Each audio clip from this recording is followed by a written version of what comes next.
ready for the truth? Bring it on! In this present crisis, government is not the solution to our problem. Government is the problem. Do you want the whole truth? I don't think you're ready. Governments don't control things. A government can't control the economy without controlling people. It's Crane Durham's Nothing But Truth. Welcome back, Crane Durham's Nothing But Truth, AFR Talk. Great to be with you. We packed it in last hour. If you want to check that out, afa.net/nothing but truth. It's always good to hear news at the top of the hour, and I'm sure you like it. I bet you love it. I bet you think it's groovy. Okay, I went a little farther, didn't I?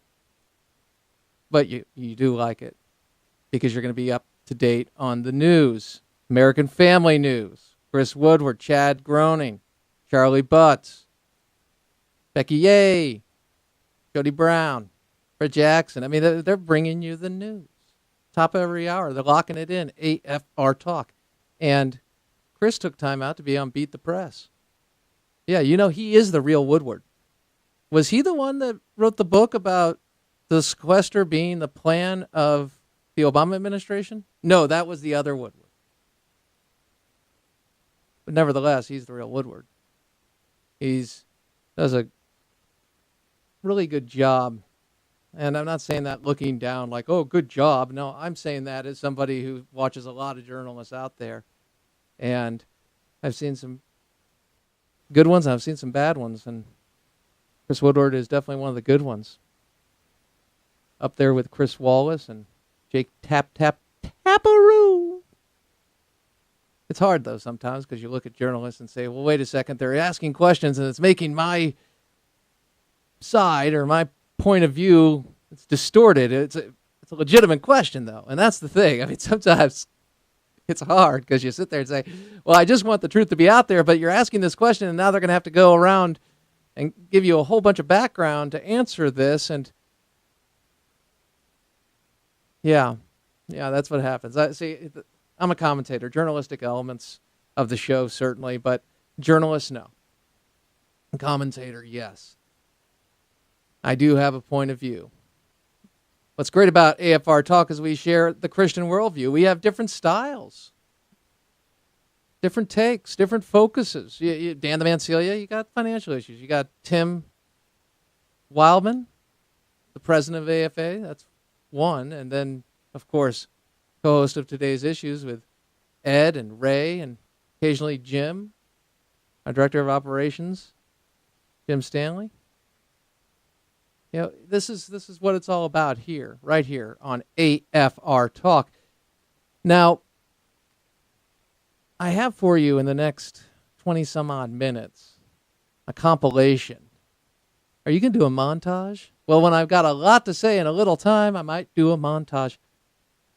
We're going to cover two topics. One, we're going to talk about Egypt and what's happened most recently. You have been ahead of the game, certainly, with Ryan Morrow being on the program and giving us the exclusive interview about his interview with a Homeland Security senior advisor who is an Islamist. You all have been commenting on that and some great comments at the Facebook page on that issue.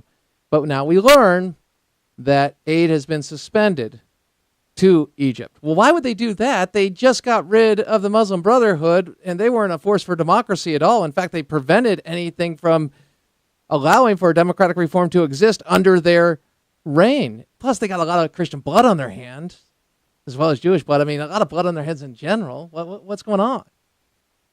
Donald Rumsfeld yesterday, earlier this week, spoke to the issue of leadership. Now, former Defense Secretary Rumsfeld served in the Bush administration, very bright guy. He also has a wide array of experience being a legislator on many levels, as well as an advisor, as well as a secretary. So you have perspective on what it means to lead. And Donald Rumsfeld said this about the president and his legacy, that being President Obama, and the legacy of his policies and what he's seen and noticing. Roll it. Well, you simply cannot continue to spend the money we're spending and have racking up additional debts and deficits in ways that tell the American people that it's okay to do that. You can't do that. There's a limit. And unless the president's willing to face the fact that there's a limit, that it's not inexhaustible, that the damage is already being done. The damage is the signal that's being sent to the world that the United States is unwilling to behave in a responsible manner. And the leadership doesn't exist to do that. And it's an indictment, it seems to me, of the President of the United States and the lack of leadership. I always think of the Twilight Zone. Did you ever see the Twilight Zone where the story is about a man who gets stranded out in the middle of nowhere and ends up at a monastery? And in the monastery, there's a guy behind the bars, and he is the devil. And he's being kept there by the monks. And hey, listen, I'm not saying theologically this is a good story. I'm just telling you this is what the Twilight Zone talked about, and I'll relate it immediately to what we're talking about right now. So this man, the devil's talking to him, saying, hey, let me out. These guys are crazy. Let me out. I'm not the devil. What do you think? Boom. And lets him out. And then you see the consequence in history of world wars, etc. And I always think that when the United States pulls back in a way like Jimmy Carter or what we've seen with President Obama, that evil forces are galvanized and they start taking ground. And the innocent and the good, the people that are free and believe in freedom, they are vulnerable. Because it's not a zero-sum game.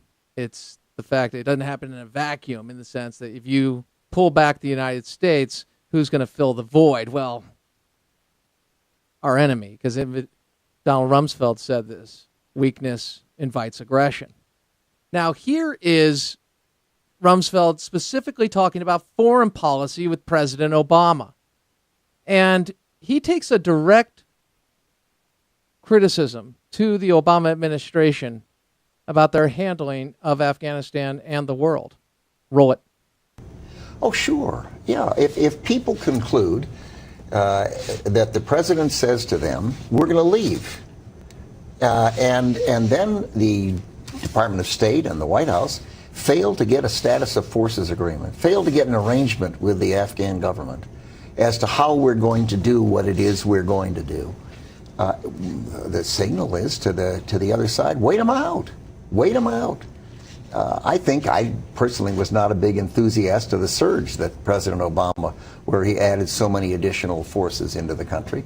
But I think the absence of leadership, the failure of diplomacy that's taking place in that country, we have behaved, in my view, terribly towards Karzai and the Karzai government.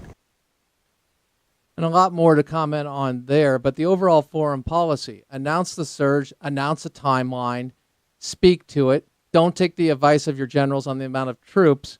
You have to question what the purpose was.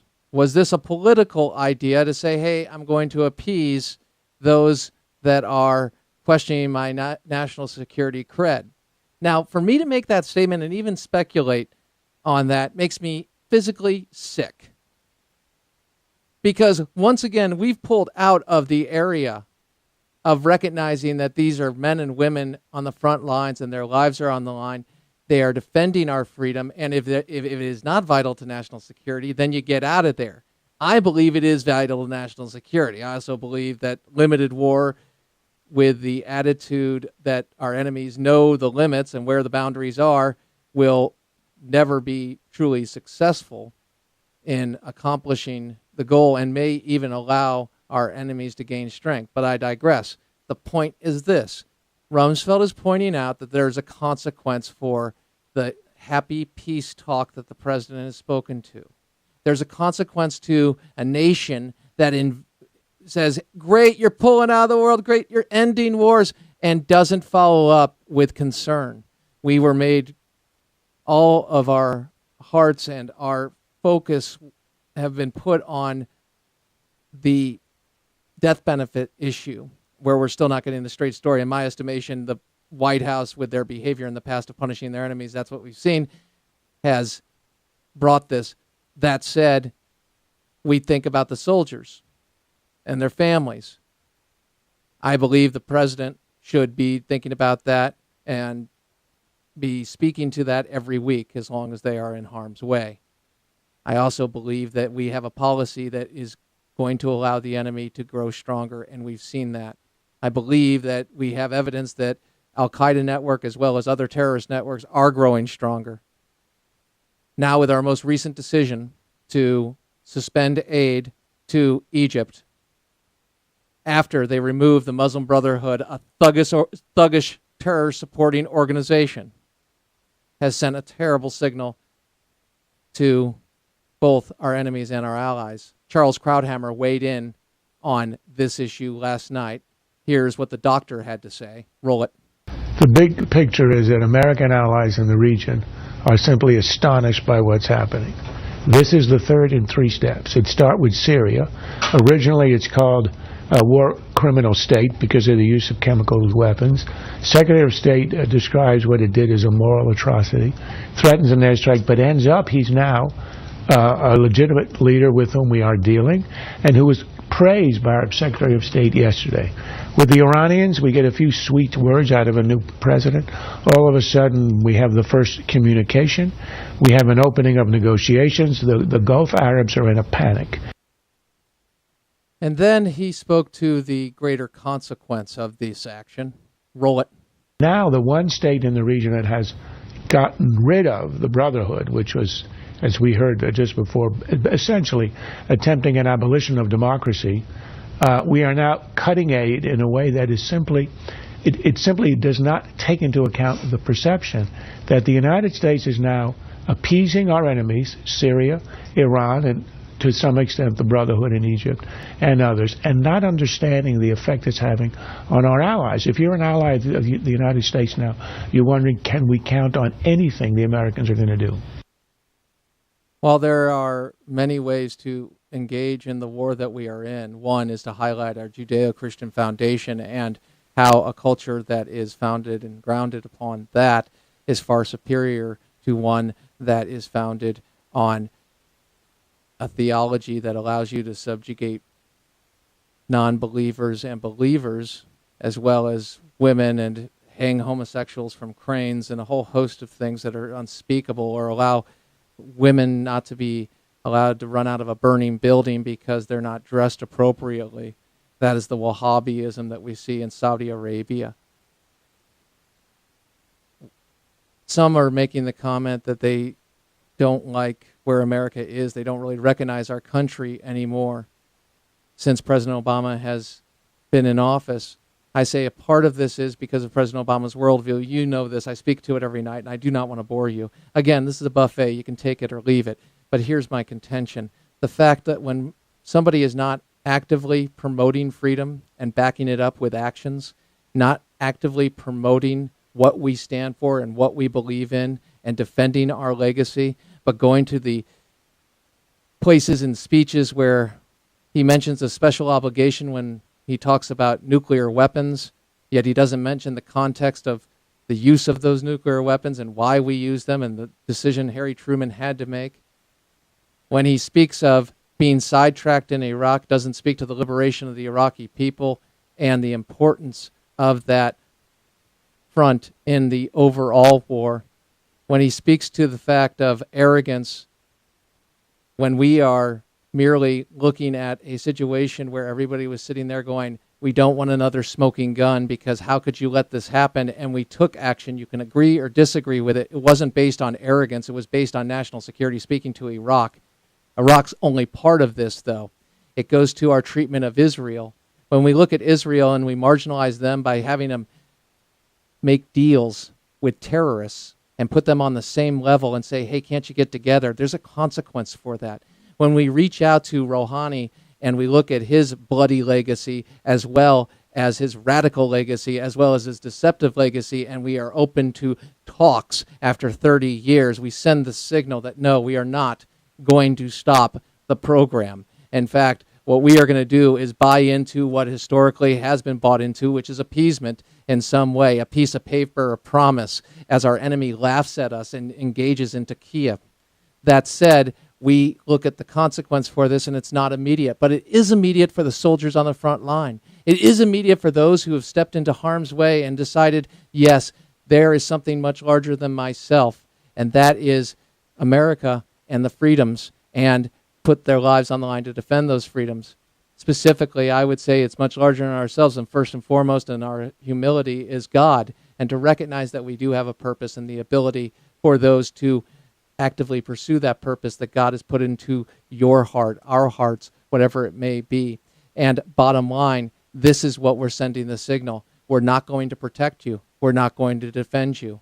You put yourself on the line. We won't define a mission. We won't speak to your victories. We won't recognize your setbacks. And in doing that, we will make decisions not based on the mission being completed, but rather the political wins back home. Our enemies have understood this in the past. A North Vietnamese general in the book, The Politically Incorrect Guide to the Vietnam War, written by the great Phil Jennings, he mentions this. It was mentioned in Grunt magazine, or Grunt, the publication Grunt, and it was a North Vietnamese general saying, we knew we never could beat the Americans when it came to the military fight and military might. We could only undermine them, paraphrasing here, by using the left, in essence, against them. The left will promulgate the lies. They'll take things out of context, and what they will do is they will talk about how our enemy is the enemy, rather than recognizing what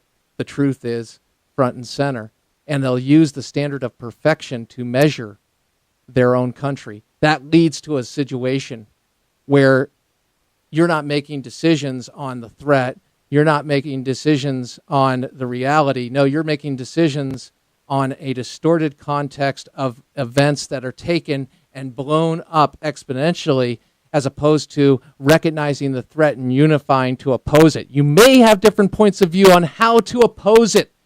That means you may not think invading Iraq was a good idea. I get it. That's fine. Or you may think that military action is not the way to go. There's a lot of places in between there.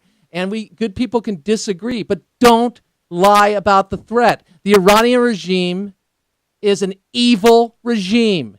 They're looking to, in essence, bring it about through nuclear genocidal Armageddon, the 12th Imam.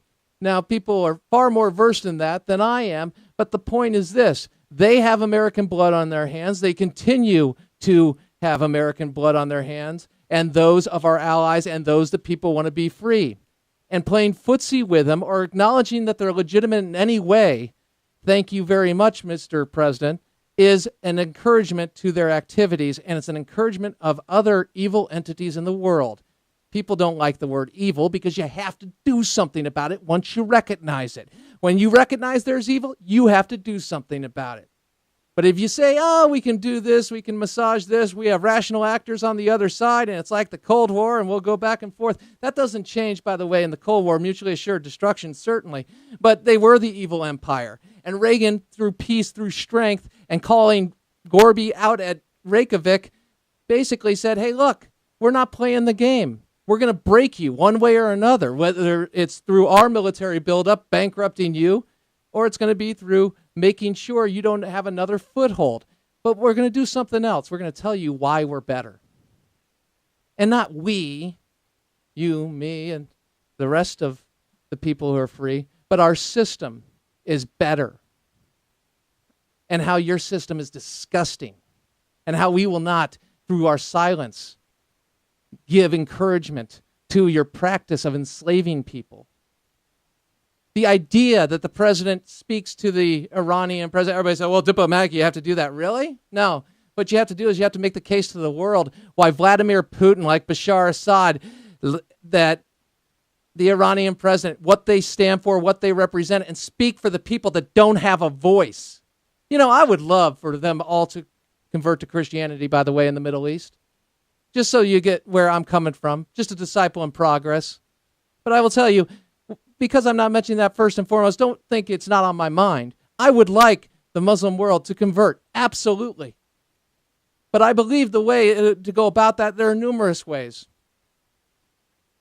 But part of it is to allow the people to be free and not live under tyranny, and also to draw a distinction between the regime and the people. And when we see people who are not engaging in that practice, to point it out and say, we got your back in some way or another, through funds or otherwise. There are many ways NGOs can get involved. But I look at Egypt right now, and you have a situation where we come down on the side of a despicable organization. And this is a shameful point in our history. Now, some of you say, Crane, I don't really know much about Egypt and how things are going to the Muslim Brotherhood. I haven't read the project and what they've planned to do and what they have done and how they're infiltrating and what they're all about. No, that's okay. But now you're being made aware of the fact that our government is in bed, pardon the expression, with the Muslim Brotherhood, a despicable organization with Christian blood on its hands, as well as blood of free people who desire a better form of government. And we've stood by them. We've signed off on Abbas and partnering with the PLO, in essence, Fatah, and doing that at the expense of Israel. That shakes me big time.